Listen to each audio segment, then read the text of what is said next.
আজকে ব্রেড আর আলু দিয়ে দারুণ স্বাদের একটা স্ন্যাক্সের রেসিপি নিয়ে এসেছি। তো এটা খেতে কিন্তু দুর্দান্ত হয়, খুবই কম সময়ে বানানো হয়ে যায়। আর এটাতে কিন্তু কচুরি আর সিঙ্গারা দু ধরনেরই টেস্ট পাওয়া যাবে। হ্যালো ফ্রেন্ডস, বর্ণালী স্পোর্টস স্টোরিজ চ্যানেলে আপনাদের আরও একবার স্বাগত। তো আগেই বলেছি আজকে আমি স্ন্যাক্সের একটা রেসিপি নিয়ে এসেছি। তো কীভাবে বানিয়েছি সেটাই আপনাদের সাথে শেয়ার করব, তাই ভিডিওটা স্কিপ না করে পুরোটা দেখার রিকোয়েস্ট রইল। এখানে আমি 4টে ব্রেড নিয়ে নিয়েছি। এটা আমি হোয়াইট ব্রেড নিয়েছি, মিল্ক ব্রেড। আপনারা চাইলে কিন্তু ব্রাউন ব্রেডও নিতে পারেন। ব্রেডটা ফ্রেশও হতে পারে, আবার 2-1 দিন যদি ফ্রিজে থাকে তাতেও কিন্তু কোনো অসুবিধা হবে না। তো এখানে আমি একটা গ্রাইন্ডার নিয়ে নিয়েছি। এবার ব্রেডটাকে আমি ছোট ছোট টুকরো করে এর মধ্যে দিয়ে দেবো। তো 4টে ব্রেড থেকে আমার 7 থেকে 8টা কিন্তু স্ন্যাক্স তৈরি হয়ে গেছিলো। তো আপনারা আপনাদের প্রয়োজন মতো ব্রেড নিয়ে নেবেন। তো সব ব্রেডগুলোকে আমি এখানে টুকরো টুকরো করে দিয়ে দিলাম। এবার এটাকে আমি গ্রাইন্ড করে নেব। তো এখানে আমার সুন্দরভাবে গ্রাইন্ড করা হয়ে গেছে, দেখতেই পাচ্ছেন ব্রেড ক্রাম্ব তৈরি হয়ে গেছে। এবার এটাকে একটা বলে আমি ট্রান্সফার করে নিচ্ছি ব্রেড ক্রাম্বগুলোকে। এখানে বাইন্ডিংয়ের জন্য আমি 1/2 কাপ আটা নিয়ে নিয়েছি। আপনারা চাইলে কিন্তু ময়দার ব্যবহারও করতে পারেন। আর এখানে আমি একটা মাঝারি সাইজের আলু সেদ্ধ করে রেখেছিলাম, সেটা গ্রেট করে এখানে আমি দিয়ে দিচ্ছি।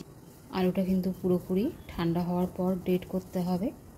আর আলুটা ছাড়াও কিন্তু স্ন্যাক্সটা তৈরি করা যায়, কিন্তু আলুটা দিলে কিন্তু সিঙ্গারার মতো টেস্ট আসে, তাই এখানে আলুটা ব্যবহার করেছি।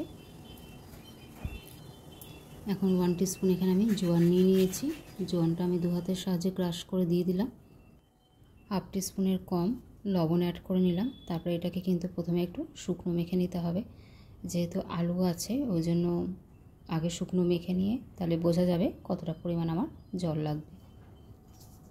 তো এখানে প্রথমে আমি শুকনো মেখে নিয়েছি। এবার অল্প অল্প জল দিয়ে এটার একটা আমি নরম ডো বানিয়ে নেব। মানে খুব নরমও হবে না, আবার খুব শক্তও হবে না। যেরকম আমরা রুটি বা পরোটার জন্য ডো তৈরি করি সেরকম কিন্তু একটা ডো তৈরি করে নিতে হবে। ফ্রেন্ডস, এখনও পর্যন্ত যারা ভিডিওতে একটা লাইক দিয়ে দেখা শুরু করেনি তাদের কাছে রিকোয়েস্ট রইল, যদি ভালো লেগে থাকে তাহলে অবশ্যই একটা লাইক আর কমেন্ট করে জানাবেন। আর আমার চ্যানেল নতুন বন্ধু হলে চ্যানেলটিকে সাবস্ক্রাইব করে অল নোটিফিকেশন বেল অন করে দেবেন, যাতে আমি কোনো রেসিপি আপলোড করলে খুব তাড়াতাড়ি আপনাদের কাছে পৌঁছে যায়। এখানে আমার কিন্তু ডোটা তৈরি হয়ে গেছে। এবার এটাকে আমি ঢাকা দিয়ে একটা সাইডে রেখে দেব। এখানে আমি 2টো কাঁচা লঙ্কা নিয়ে নিয়েছি। কাঁচা লঙ্কাগুলোকে একটু ফাইনলি চপ করে নেব।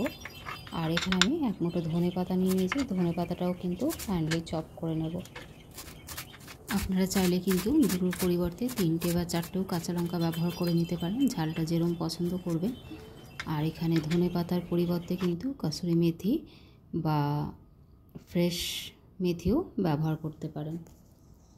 কেটে রাখা ধনে পাতাগুলোকে আমি একটা বোলে নিয়ে নিলাম। কাঁচা লঙ্কাটাও নিয়ে নিয়েছি। আর এখানে আমি চিলি ফ্লেক্স দিয়ে দিলাম 1/2 টিস্পুনের মতো। এটা এখানে আমি গোলমরিচের গুঁড়ো দিয়ে দিলাম। 1/4 টিস্পুন এখানে আমি জিরে গুঁড়ো দিয়ে দিলাম। আপনারা চাইলে ধনে গুঁড়ো ব্যবহার করতে পারেন।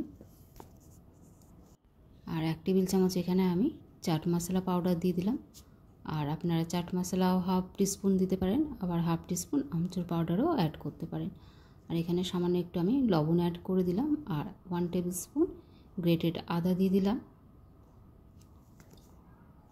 আর 2 টেবিল স্পুন এখানে আমি ঘি অ্যাড করে দিলাম। এবার সব কিছু কিন্তু ভালো করে মিশিয়ে নিতে হবে। নুনটা কিন্তু একটু বুঝে দিতে হবে, কারণ যখন ডোটা বানিয়েছিলাম তখনও কিন্তু নুনের ব্যবহার করেছিলাম।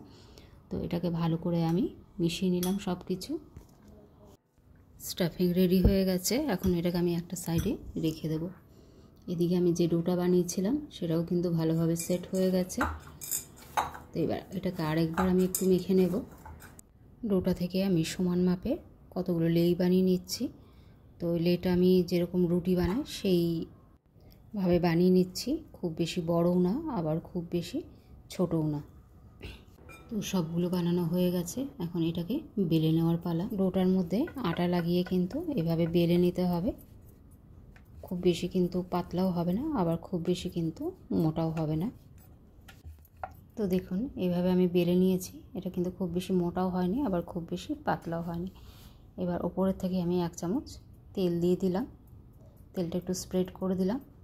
এবার সামান্য একটু আটা ছড়িয়ে দিচ্ছি। আটাটাও এবার হাতে করে একটু স্প্রেড করে দেব। তারপরে যে স্টাফিংটা বানিয়েছিলাম সেটা 1 চামচ এখানে আমি দিয়ে দিচ্ছি।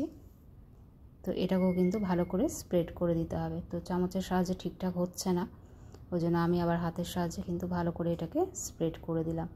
তো ভালো করে স্প্রেড করে দেওয়ার পর এবার এটাকে রোল করে নিতে হবে। রোল করে নেওয়ার পর হাতের সাহায্যে এভাবে একটু চ্যাপটা করে নিতে হবে। তারপর একটা ছুরি দিয়ে মাঝখান থেকে পুরোপুরি কেটে দিতে হবে।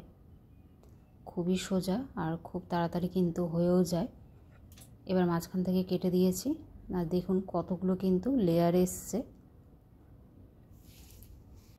তো এইভাবে দুটো একসাথে করে নেব, মানে মাঝখান থেকে কেটে নেওয়ার পর আবার দুটোকে এইভাবে কিন্তু জোড়া করে নেব। লেয়ারের দিকটা উপরের দিকে থাকবে, আর এইভাবে কিন্তু ঘুরিয়ে নিচ্ছে। আর শেষের দিকটা এভাবে তলায় দিয়ে হালকা হাতে একটু চেপে দিতে হবে।